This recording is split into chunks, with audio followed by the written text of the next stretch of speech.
Good evening, CoronaWatch viewers, and welcome to our special segment on this CoronaWatch interview. Today, we are interviewing Miss Megan Healy, the Commonwealth's Chief Workplace Advisor in the Governor's Cabinet. Miss Healy, would you like to introduce yourself? Sure. Hello, everyone. I am Megan Healy. I am the Chief Workforce Advisor to Governor Northam. I do all things workforce development, make sure people have the right jobs to get, or in the right skills to get their dream job. I also see workers, if it's workplace safety, from discrimination to wage issues and pay issues, as well as I oversee the Employment Commission. Okay. Thank you, Miss Healy, for being here. And let's just start off with the questions. Great. So, what effects are you currently seeing in the Virginia job market, and what are the effects and changes that do you expect in the job market as time goes on post-COVID? Great, that's an excellent question. So since the pandemic and COVID, as I said, I oversee the Virginia Employment Commission, and so they're in charge of unemployment insurance. So we've had 1.4 million people file for unemployment insurance since the beginning of the pandemic, but 1.2 million have been qualified and have been receiving benefits. The benefit amounts has changed due to Congress. That program is very structured through the federal government, specifically the U.S. Department of Labor. And so when we look at layoffs, we look at particular demographics. If it's what is the job industry, who's being laid off, what type of wages, because we have wage data on everyone to know how much benefits they do receive, because your benefits based off of your wages that you have earned in the last year as well. And we've also looked at independent contractors. They have actually never been able to receive unemployment insurance until now. Because of the pandemic, we had a lot of independent contractors. So some of the trends we have seen, it should be no surprise.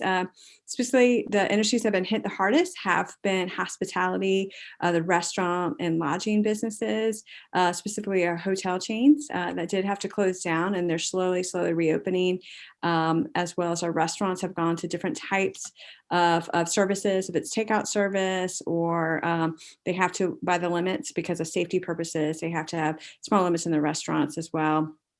And then tourism has been really down. I know you guys are up in Northern Virginia, but to the east, when we have Colonial Williamsburg, if anyone's been there, and Virginia Beach, and we have a lot of jobs, especially summer jobs, due to tourism, that was really slow this past summer. And so kind of hit the economy there. When we actually disaggregate the data to look at who's unemployed, it is a larger number of specifically African Americans, around 30%. Virginia has about 20% African Americans, and we're about 30% of people file for unemployment of African American. For Latinx, it's around the same 10%, 9 to 10%, which we see with the general population. We've also seen a lot of women leave the workforce. And if it's to stay home with their children or school-age kids to make sure that they're on task and doing it, or they have other issues as well, so units that might have to stay home with the elderly or have parents. And we see that more with women having leaving the workforce as well. Looking at the economy, it's we thought about 50% of the jobs will be back by 2021. We're actually past that. So that's exciting. Our economy's definitely rebounded a lot better. Most of it's due to the federal government not skipping a beat and not slowing down. So that is something that we are excited about in Virginia. Sometimes we feel like if there's particular budget cuts at the federal level, that actually harms Virginia and makes us nervous. But now this is something we're going to brag about. We have the federal government as our largest employer, and they're doing great right now as well. But what we're really thinking about specifically our communities of color, it might take them to 2023 to rebound, to make sure they get back employed, back into jobs, and especially rural Virginia. It might take already to 2025 because of the job loss, specifically in the jobs that the sectors, lodging, tourism, that we do see in rural Virginia. So as we've seen with like the stimulus checks and how long they're taking to like come out, what specific like benefits is Virginia giving out to those that are unemployed or those that are out of a stable job? So we've actually ramped up. So usually in regular times for unemployment, if a business lays off individuals, it's the employer that actually pays into a trust, and it keeps the money there. So if somebody files for unemployment, money comes out of that trust. Employees do not pay into the trust, only employers. During this time, we've had different types of benefits. So we have money coming out of that trust that we've been saving for years, which was pretty strong.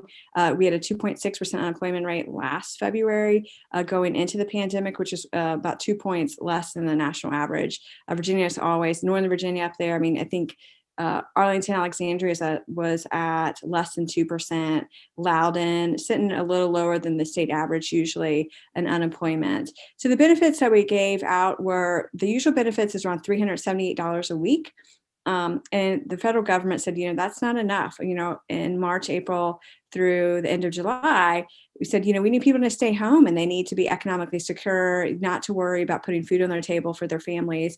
And so they gave an extra $600 per week to anyone who was unemployed. And it didn't matter how much they made. So some Virginians made more on unemployment and some made less on unemployment. And in Virginia, that's still about $24 an hour, which is low. Especially because of the wages.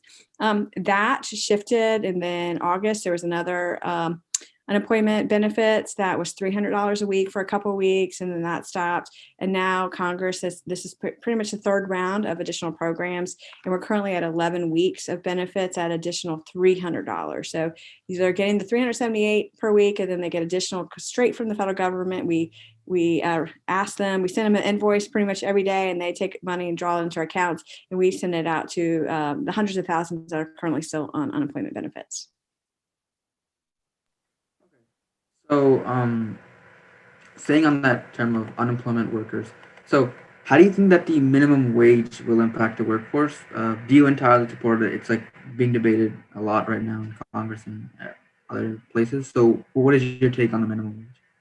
So I support the increasing the minimum wage.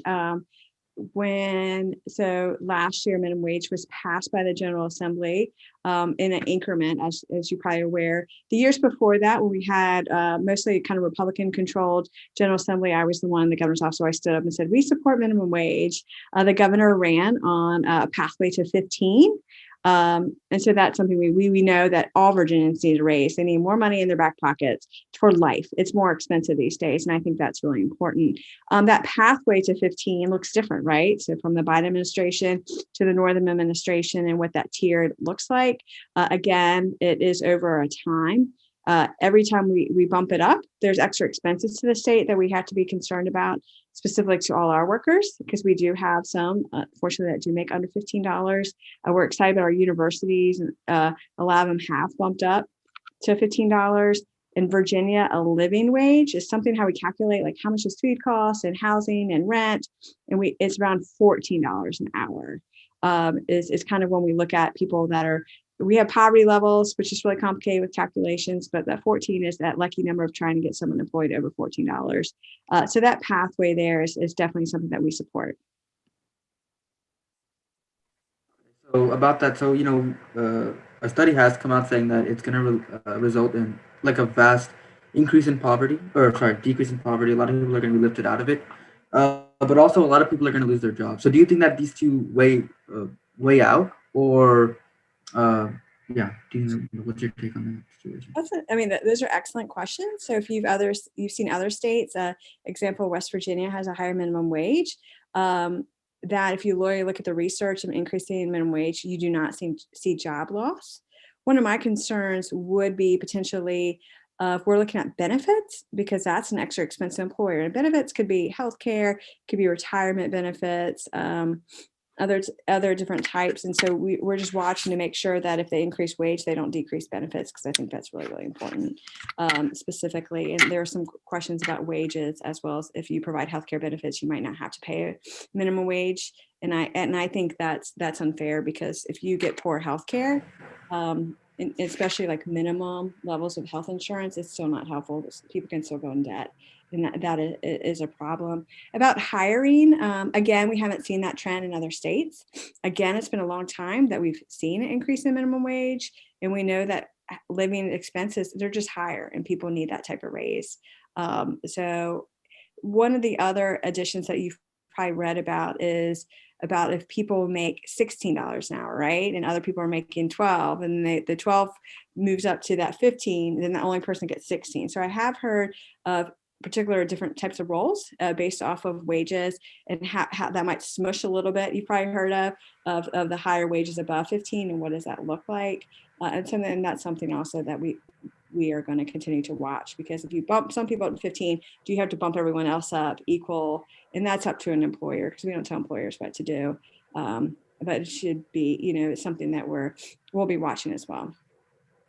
So on that, so we keep mentioning different states. So do you believe that it should actually be set at the national level, or at states, local, city, county, whatever, townships level?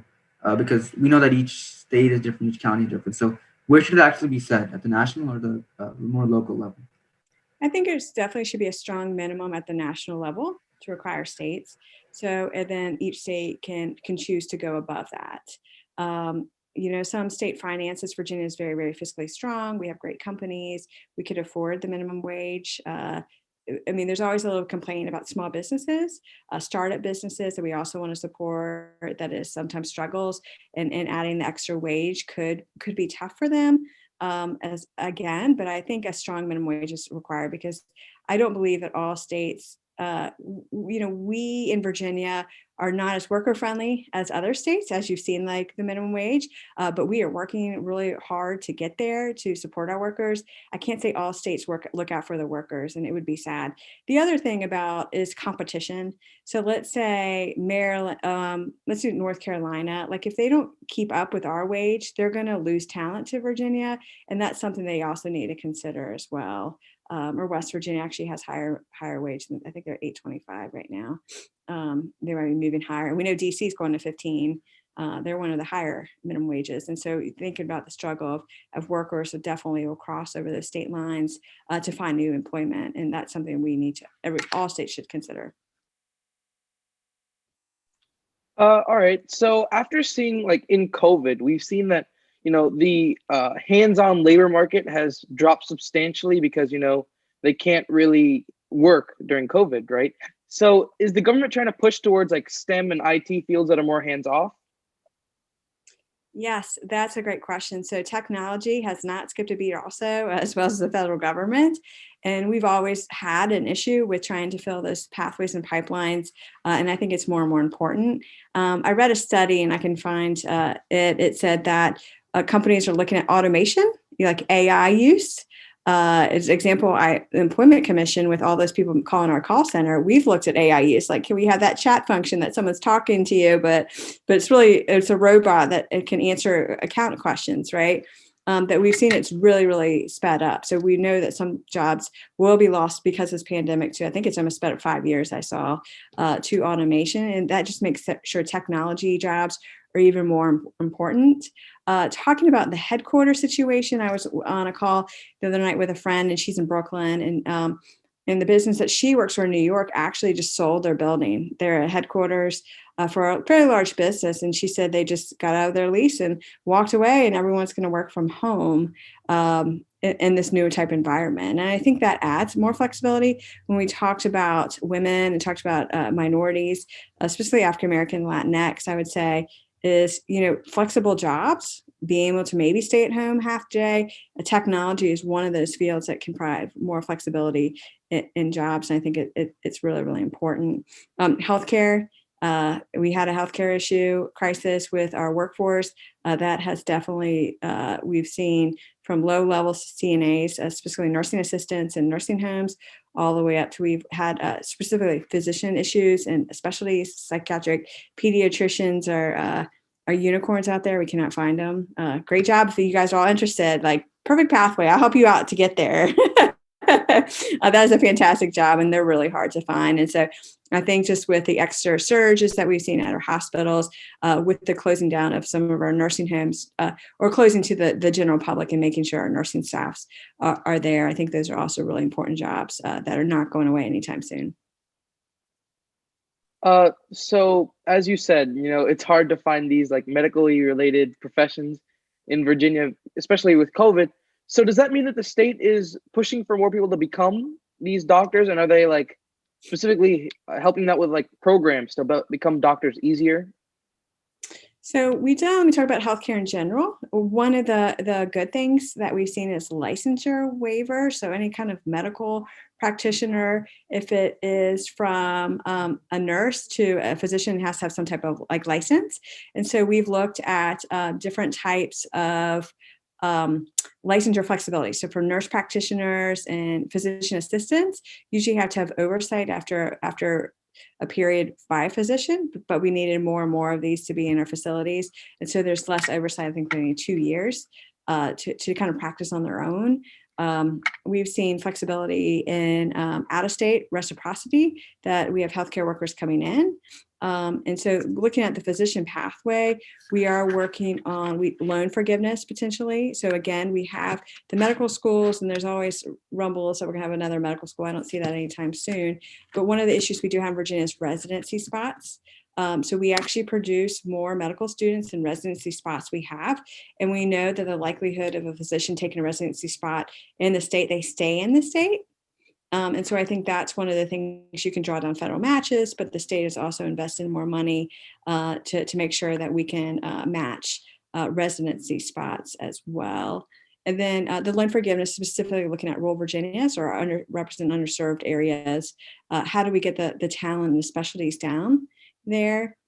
And then lastly, I want to say is one of the fantastic things about a good silver lining for this pandemic is a telemedicine, right? So now we need more broadband. We have about 600,000 Virginians who now have broadband, but how do we leverage our talent through telemedicine? And there's been some flexibility and kind of waivers and relaxation of those restrictions. So we can have a doctor in Loudon possibly see a patient in the southern part of Virginia, or someone who's really talented, one of our researchers, maybe at UVA Medical Center, can also work with doctors somewhere else in the state and try to leverage that skill set across the state.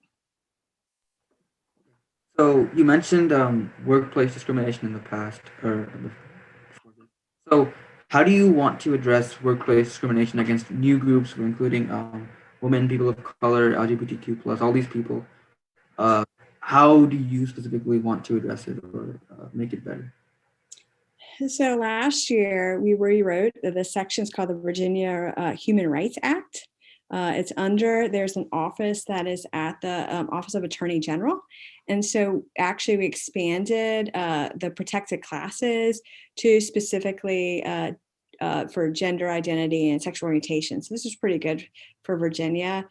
This year, we expanded the protected classes for active military spouses, and veterans was already there, as well as domestic workers, because some of our laws are specifically listed around employer size. And we know domestic workers are could be an individual housekeeper or a childcare, like a nanny, and they're not considered employers. And so there's been legislation around this on discrimination. There's a new process that anyone who files discrimination, it goes through an administrative process through the AG's office. So it can't be a frivolous made up discrimination, and the AG's office reviews it and then says, yep, this is a pretty bad case. It should definitely go to the court system, or nope, or we do not identify that this was unlawful discrimination. This past year, which I'm sad to say, is that the governor's office, specifically with me, is that we can pick bills that we run through the General Assembly. And I had a sexual harassment bill that says, it is unlawful at federal government if your employer has 15 employees or more, so you can't harass. But smaller businesses actually are not in the statute, so they can harass. And I'm going to say workplace harassment in general. It's not sexual harassment, it's workplace. So if anyone's called a derogatory term because of their religion or because of their race, if they're in a small business, they actually cannot go to court. This can also be because of someone's race, ethnicity, religion, all that list of protected classes. If the terms and conditions of your employment change, that could be you don't get promoted, right? You don't get that job, you don't get that interview, and everyone else has, and there's something that you're equal to them, and you can demonstrate that. And small businesses currently, you can't bring those cases forward to state court. But if you have a larger business through the EEOC, Equal Employment Opportunity Commission, that you can bring it through the federal level. So I had a harassment bill saying, small businesses don't harass, and it died. So I couldn't even get through the General Assembly. It was very sad. And I worked hard, but we still have some people in Virginia that have some issues with, and this is not just sexual harassment. There was a little bit of defining sexual harassment, but it was really all workplace harassment, all derogatory terms, calling people names in the workplace. And that bill did not get through. So we're still working hard on this issue. Okay. Okay. So, those specific classes, protected classes, is there plans to institute like quotas or things like that? Because we've seen it in the past with affirmative action where there have been quotas placed on businesses to hire a certain amount of people. And while it does bring up more people of color, more underrepresented groups into it, it also increases workplace resentment and things like that. So, are there plans to do things like this? How are we going to address that? So one of the things that's an excellent question. In Virginia, we can't tell employers what to do, what not to do. Other states have a little bit more guidelines, not specifically hiring practices. It's the same as we can't tell employer who to fire, right? We're an at-will state, so anyone can kind of get fired for anything, except to certain lines, discrimination. There's some in labor law like retaliations and certain things, or protections that workers have, whistleblower protections and that kind of stuff. So what we try to do is work very, very closely with our business community and talk to them about diversity and what does that look like. I was actually on a panel, was it Wednesday, for Arlington, talking about leadership and diversity and why it's so important and what that looks like, recruiting and making, and what's cultural competency in the business, and how do you recruit different types. And you have to also watch, I mean, that's an excellent question, because some businesses will say, hey, well, we're diverse, right? Examples could be a hospital. So I'm going to go back to the example I said before, but then if you look, you say, yep, if I look at all your numbers and you have exactly looking like, it looks like the state of Virginia, right? With the numbers of minorities broken out, gender, all that. But then you look at a lot of doctors could be male, they could be white. And then the lower paid nurses could be, most of them are women, and most of them are African American, right? So you have to go beyond, you have to kind of pull that cover back just a little bit more, because you could totally have an organization that looks diverse from the outside, but is it really equally fair when your lower wage people might be the minorities and your higher wage would not be, right? So you have to figure that out. And I've had conversations about that, looking around the office saying, yeah, I don't know about, diversity, but it's really my job to make sure all Virginians have the right skills. So if they're saying, well, I just can't find the talent, no one can fit my job, then I'm like, let me know, because I bet I can find a candidate, or if not, I'm glad, like IT is a challenge, women in IT, we hear about that, women in STEM, especially African Americans in STEM. They just don't move into this education program, so that pool might not be as big to hire from. And so that's really my job, is to make sure that we fill those pools up with lots of great candidates that are diverse. So how do you know if a company is being like diverse for the sake of being diverse? Like, what if there are sometimes better candidates, but the company doesn't look as diverse? Like, what's the plan for that? Yeah, I think, I think with specifically what happened this past summer with the George Floyd and all the different cases, and that a lot of businesses, they all signed promises that we will be more diverse. And so one of the questions I always asked, why did you do that? Did it because it made your employees feel good that they work for a business that took the oath and said, I'm going to be better? Or is it something that you're really going to put resources behind and really be thoughtful and strategic and really figure out how you need to increase diversity, right? I think it's two things. You can say, I'm going to do it, but look at us, what are we 6 months later? And it'd be nice to go back to see who signed those pledges and oaths about diversity, and to see who really did it as well. I mean, it's a challenge when you look at candidates, right? But like going back to, I think you said it very, very well, is what a diverse workforce, what are the added benefits, right? Of that, right? It changes culture, it changes perspective. People bring different backgrounds, which actually generate better ideas for business. If you're customers facing, and you think about your customers, you want to be able to relate to customers as well, or if you work with a lot of the general population, or if you're specific. And so I think it's really important to remind businesses that it is. Then to pick, it's up to them about if they have two candidates, one might be more diverse than the other with the same skill sets. I mean, they get to choose who they hire. but I think they need to at least attempt to look in different types of talent pools to make sure that that they are building those pathways. And the other thing I liked about businesses is grow your own.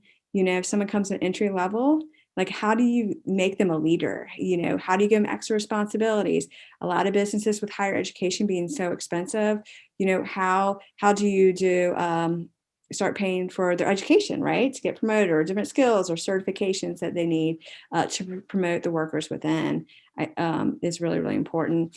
And one of the things for you guys, which is like internships and mentorships is also really, really important to make sure that these businesses, if they're saying, oh, I can't find the right talent and it's not very diverse, I think they're not looking hard. So why don't you reach into high schools, colleges, universities, historically Black college, university, HBCUs, and try to build partnerships there to really start recruiting from that diverse pool is important.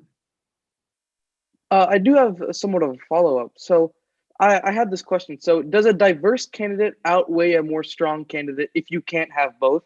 And if you are trying to encourage diversity, will it be through like grants or fundings or bills, or how will we do it? So it's up to the employer or what they choose or what their needs are.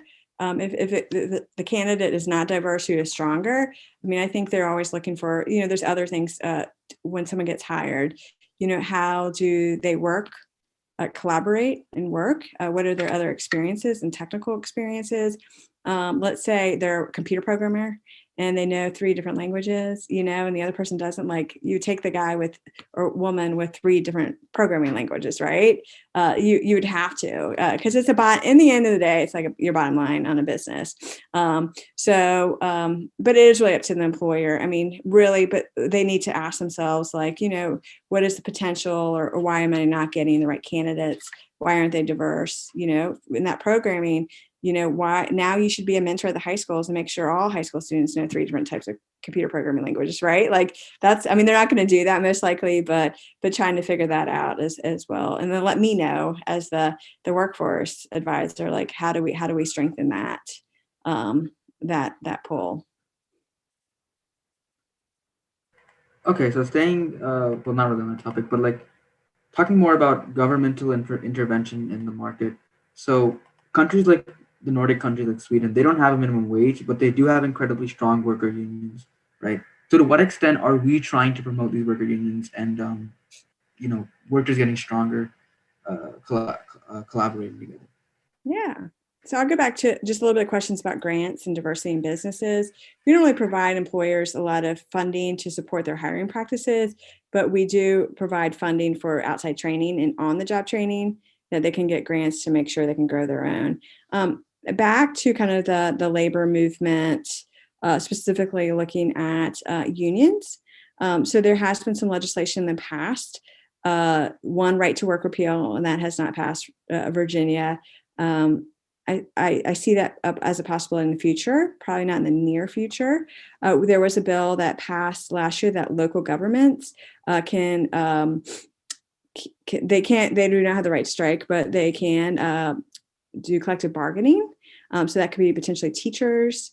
It could be government workers. We already have about 4% of Virginians are in a particular union.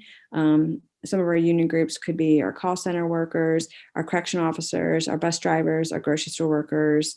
I'm trying to go through all the our home healthcare workers. SEIU has a lot of the union groups that are supportive. Some of our manufacturing as well, food processing, that they have the right to unionize. And then we're also currently working on a study about state employees through collective bargaining. That there is a process in a work group that I'm supporting now that kind of comes up with that plan of what does it look like for state employees.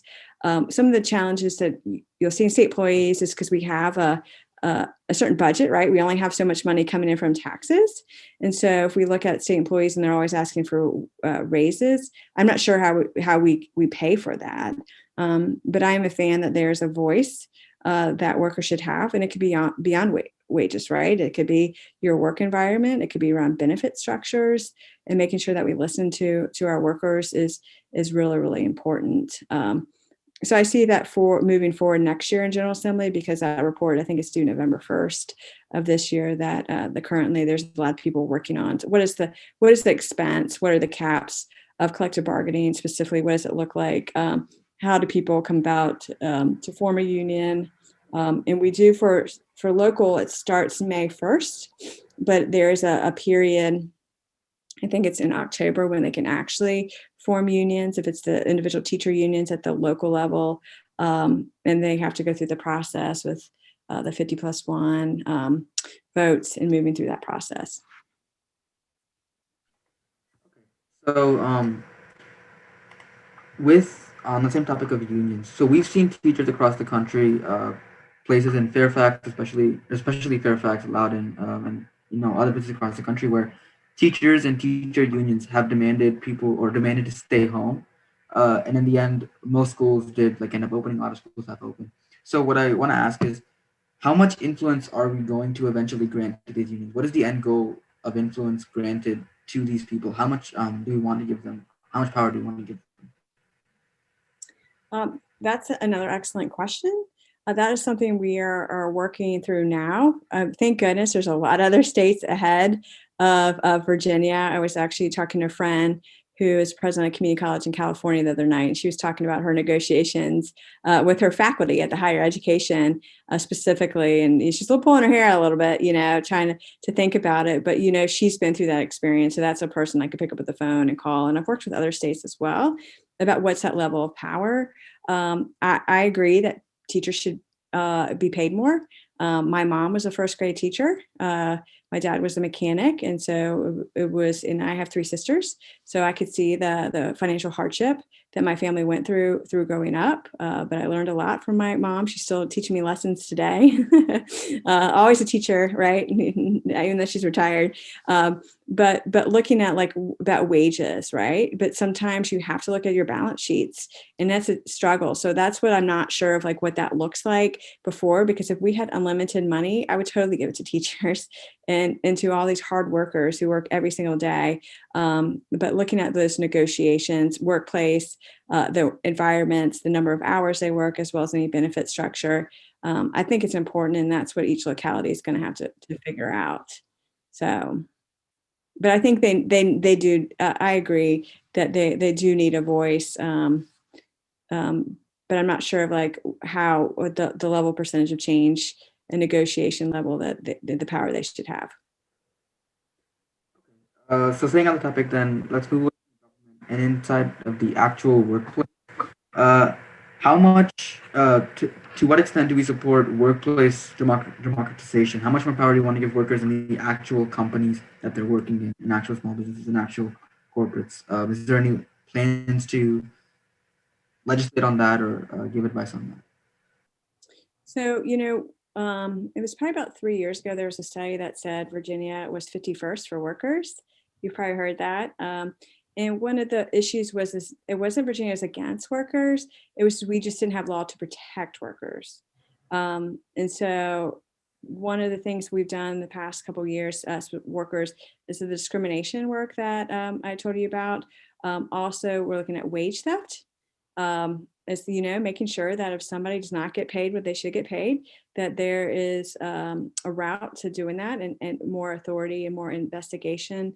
We also misclassification, because some people are considered independent contractors and they really should be employees. And when they're employees, they should get healthcare benefits, workers' comp, unemployment insurance. And so we are working on that, of better protections to workers. Virginia was the first in the nation during COVID-19 to have workplace safety standards. Again, we have other states that basically had really good standards about making sure their workers are safe, specifically airborne. We didn't have quite standards, and so we had to start from scratch and develop those as well. And that's why we had the first COVID-19 standards to make sure the workers are safe. So I think continuing to work on those particular protections, I think is important to help leverage their voice with employers, is something that we need to continue to do. All right, so what plans do you have with helping people get into college for high demand jobs, especially during and after COVID? So one of the things we have, because about the many Virginians that do not have a job to go back to. So currently we are working on mostly our adults, and then I'll talk about some of the other pathways and programs we are working on, specifically from K-12 to the universities. We have, the governor just passed the G3 program, which is get skilled, get a job, get back. The legislators just passed it. The governor put it on the budget. It's moving forward. And this is a tuition-free community college movement that's specifically for low and middle income students. It will be in workforce pathways, specifically healthcare, technology, skilled trades, which can be construction trades or advanced manufacturing, public safety, and early childhood are kind of the first programs that will start. So what I like best about this program, if somebody goes full-time and receives full Pell Grant, so they're at the lowest income, they actually get an extra $900 a semester to go to school. Because we know if you pay tuition, it's not enough, right? There's still a life to pay for. For our adults that are trying to career switch, they might need childcare. Everyone needs transportation. Everyone needs food on their table. Everyone needs rent to pay. Doesn't matter where you are. And so those are some of the programs. We've also put about $30 million of funds into anyone who's unemployed to go back to the community college to get a skill or training, very similar to the G3 program, but we're starting it now. G3 doesn't start to this fall. And then what we're working on, specifically the K-12, what are those pathways and pipelines? Something I'm interested in is innovative high school models. We've seen P-TECH is an IBM model. It looks kind of like a 5-year that you start taking community college classes or higher education dual enrollment classes your senior year. And it could be a tech pathway. It can be another specific pathway. In Hampton, we have the academies model, which is like next generation learning is kind of the big national name. And that is specifically that every 9th grader is on a career path. So all your classes, so if you pick technology, so your math class is not going to be your algebra 1, algebra 2. It'll be a little bit algebra 1 and 2 because, right, you still have to take your standardized test. Don't worry, we're not getting rid of those. But it might be more technology related, right? It might be more logic, more algorithms that you might see in computer programming. In healthcare, you're going to look at drug dosages and you're going to do proportions of, flow rates is a little bit more of your math. So it's practical math and not straight up learning about algebra. I've taught algebra, so at the community college level, and I'll be honest, you don't use all that in life, right? In my job, I do use that algebra, but not imaginary numbers, which I actually taught, which is only engineers use, right? So an engineer can learn all about they want about imaginary numbers, but I taught all my students that, and they all thought I was joking, started laughing, there's no such thing. I'm like, actually there is. So really those kind of high school models we are looking at to prepare. That also is including better partnerships between universities and high schools. We've put a lot of money in the tech talent pipeline that we have. So now universities, the more students they graduate in computer science, they get bonus money. We're working on the Amazon project. Part of that was $1 billion of state resources that some of them have to be matched for technology pipeline and pathways in those sectors as well. But one of the things those connections is important between the universities is we're really trying to find talent to teach in the high schools. So if you're a software developer, to get you to be a high school teacher, going back to teacher pay, right, and wages, it's really, really hard because you can make a lot more money out in the industry itself. So trying to figure out how we can take industry specialists and bring them into the high schools so they can teach relevant hands-on training, they'll go back to their job and they're using the same type of training, I think is really, really important. And then also internships. I'm crazy about internships and I like them all paid. But I think that's really important because I have a lot of students that say, I need experience to get a job, but I need a job to get experience, and which comes first. And I think that's why providing better experiential learning, specifically starting in high school all the way through the universities, is really, really important. So you mentioned that in freshman year of high school, you are on a career path, correct? And some, it's called the next generation learning model. They call it academies. So we do have some full actually school divisions that every 9th grader is on a career path. Mm-hmm. So is that really, what, I know that a lot of kids make conflicting decisions when they're even in early stages of high school. So what if they decide to change? Like, is it easy for them to get off of a path and onto another? Is it easy for them to, change their interests radically from one grade to the next? Because I know that I had conflicting interests in ninth grade to 10th grade. So, like, how does that work? And so there is some commonality with the credits. Your English class might be, if you're HVAC, it might be more technical English class versus if you're more towards a liberal arts degree, it might be more literature based. So they do stack, right? Because all the SOLs have to align to high school graduation requirements. So you can move in between the academies. But really what's important is that 8th grade year is to do lots of counseling, like, career assessments. Where are you looking? The first 2 years of high school, even though you're learning about the trade or the occupation or that career path, some of the classes, are geared towards is how they're taught the class. But really that career assessment in middle school is really, really important. I asked the same question because I was like, oh, I don't even know what I would have done in high school. Or I used to teach anatomy and physiology, and I taught math at the community college. And it was amazing how many students wanted to be a nurse. And I used to show really cool videos of like surgeries, which I thought were cool. And I would have some students like just put their head on the desk and was like, I can't see this. I'm like, whoa, whoa, whoa. Like, you can be a nurse. I was like, what's worse than seeing blood is the smell of blood, and the other smells that you might smell. So it's like, if you can't see it, then you might want to think different career path. And that's good, right? That's actually, you rather learn that in high school than learn that in college at a higher expense tuition. And so I think that is important. So there is some room to switch. I don't think they like you to switch junior, senior year, but you can switch freshman year to different academies. And they have it in Hampton, the one I'm specifically, every high school has like 4 or 5 academies in each high school. So it does, if you don't go to your high school that you live near, possibly you have to, so sometimes you have to transfer to a different one, which they do. So going back to the G3 program, so I know there's some things in there about community service and whatever. Could you explain a little bit about that first? So no, thanks for doing research. So the Give Back originally, what Governor Northam wanted was to do community service, and it was 2 hours per credit that the state was paying for.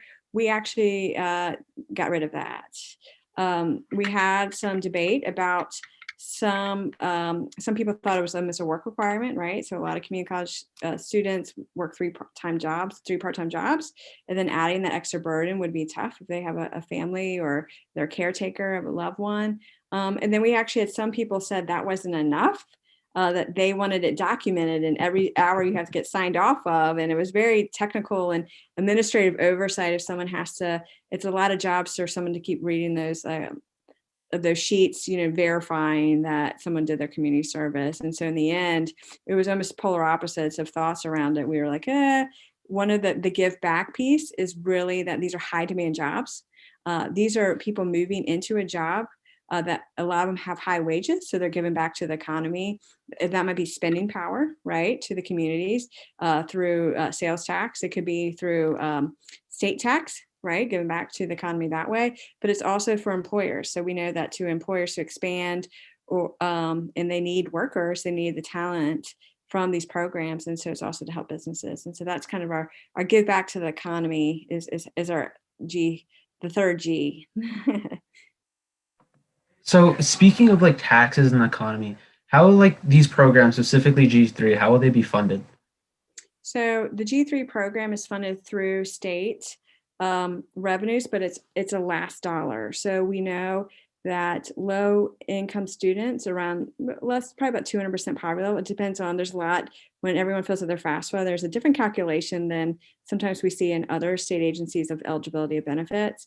It's how many, what's the family size? Sometimes it's assets based if we look at eligibility. So first is if they get a Pell Grant, which comes from the federal government, that will be put in place.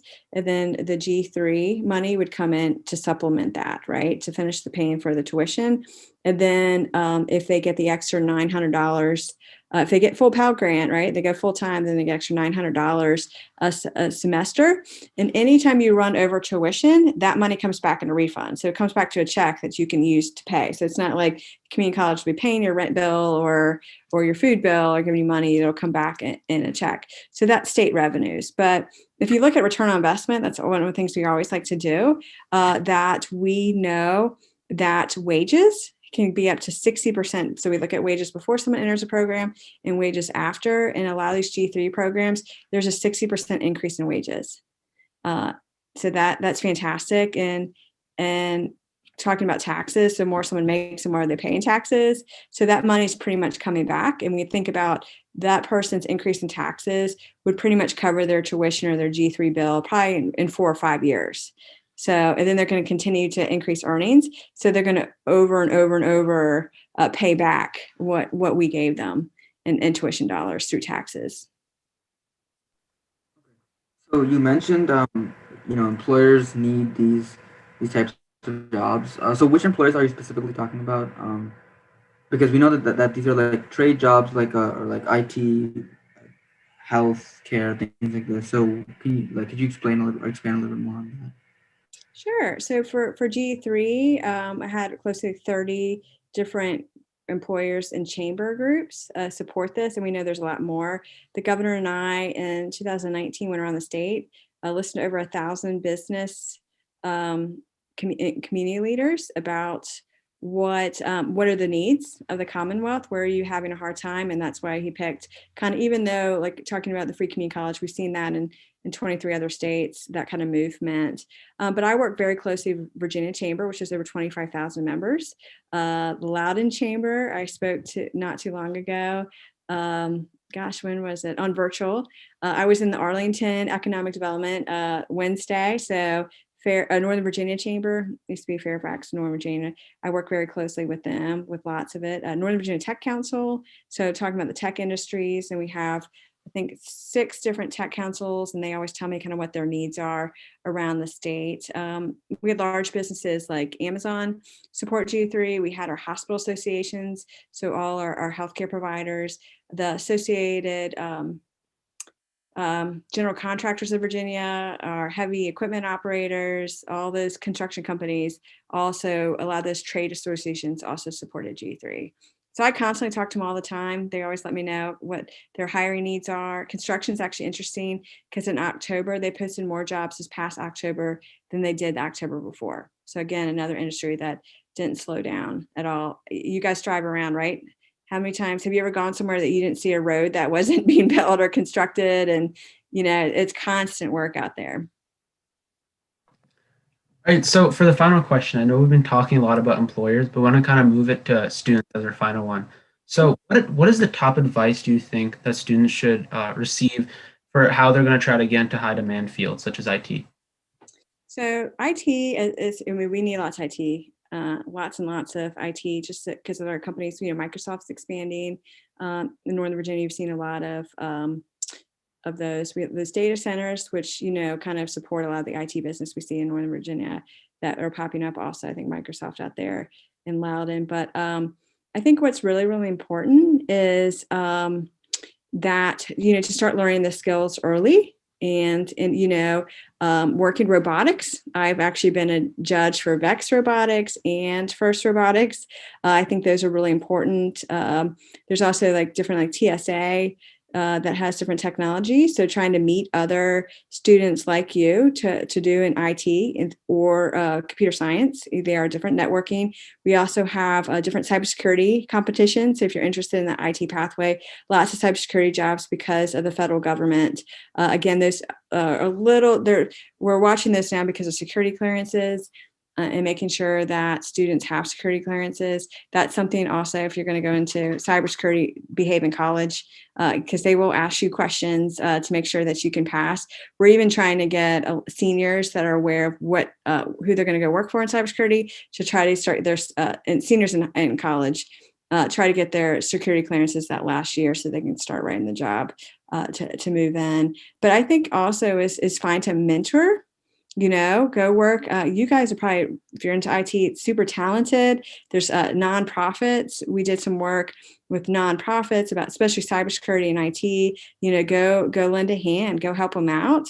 If you want to work in some of the larger businesses, they have tons of internships as well. Try to get experience, find that mentor who has that dream job that you want, and ask questions and figure out what that pathway is. And then there's other alternative pathways as well. So we know that each university just has different skill sets. Specifically, I'm going to think about like JMU, their engineering is not like Virginia Tech's engineering. It's more interdisciplinary. And the engineers that come out of there, Kathy, who is now the CEO of Northrop Grumman, it actually came out of engineering at JMU, and it's more interdisciplinary. So it's like how to think like an engineer and act like an engineer, but you're not technically straight knowing civil engineering, mechanical engineering, electrical engineering, right? And so you want to think about that in your college that you have if you're thinking about IT, because there's so many different types. There's cloud computing, and so just also do some research and think about kind of what pathway that you want to learn. And then computer science, I'm really excited about some of the new companies that we are recruiting to Virginia that have they use the newer programming. We have a lot of government, Department of Defense contractors, and they're still old school programming, and it's really hard to get younger, enthusiastic workers to do like Linux. My employment system, listen to this. I don't know how IT you guys are, but I had to hire my systems on Cobalt. You don't even know what that is. My system was about 1985, and I had to find a guy in his 70s to come back and program during all this unemployment. And it was like, I was like begging, I'm like, please, no one does Cobalt. Like back in the day. So, we're really trying to recruit like the Amazons, right? They have the cool programming. I think they probably have their own language by now for programming, but we still need people to work in government too, even though they're a little behind the time and it's maybe not as cool. But I think it's sometimes it's good to help the general public and to help people. So there's lots of pathways. So, if you ever need help, finding a mentor or internships. Last summer, we lost about 50% of internships due to COVID. So hopefully we're going to rebound and get people back on the job soon. Finally, no, we have one more question. So like more generally for like our viewers, like completely generally, what is your advice for them to get into high demand fields, and like what internships does the state offer for kids our age to get more experience in the field? So we don't have, so other states do have specifically a portal for high school students. I'm looking at that now. Some of the other high school innovation models, like the IBM P-Tech model, is that every student in that pathway does get a type of internship. Mostly we recommend paid, sometimes they're not paid. And so really when we're integrating these new high school models that I want that to be some of the requirements. Some businesses, I wish we are building at Virginia Department of Education. It's not going to be up this year, but hopefully at the end of this administration, that we'll have a jobs board for internships. It'll also have a jobs portal for employers to reach out. Other states have used staffing agencies, and that's something to consider, because one of the things staffing agencies do is they're used to working with employers and they're used to trying to find talent, but they also have liability and workers' comp also tied in. So, right. So a business sometimes does not want someone on there. I don't think in technology they're going to screw up, but maybe not give them hand tools or something. They can hurt themselves or hurt others or that kind of stuff. But some tools you have to be 18 and above. Just I do workplace safety, right? So make sure that's the case. But really trying to reach out to businesses, but we are developing kind of that jobs board list that everyone can tap into, but we do not have that yet. So I would definitely reach out if you have friends with parents with jobs. Make sure HR directors. If you know any HR directors, especially these tech firms, they're the ones who a lot of them coordinate a lot of the internships. That's kind of the person to reach out to. Cold calling, if you're interested in a company, you guys can let me know. I might know someone who's there or kind of figure out what that might look like. And then also part of this portal is how do we do virtual experiential learning? So IT is a great example, right? You could be at home doing some of your intern So what does that look like? Sometimes you have to tap into particular security systems. But that, I think that might be the future of internships, which I think is great, because not everyone has transportation, or not everyone can drive or has a car, or has the means or the flexibility, might be doing sports in the afternoon, but there might be some projects they can do at night when they get home. All right, Ms. Healy, this interview's been really fun. We've actually learned a lot from you today, and Yeah. thank you to our CoronaWatch viewers for watching.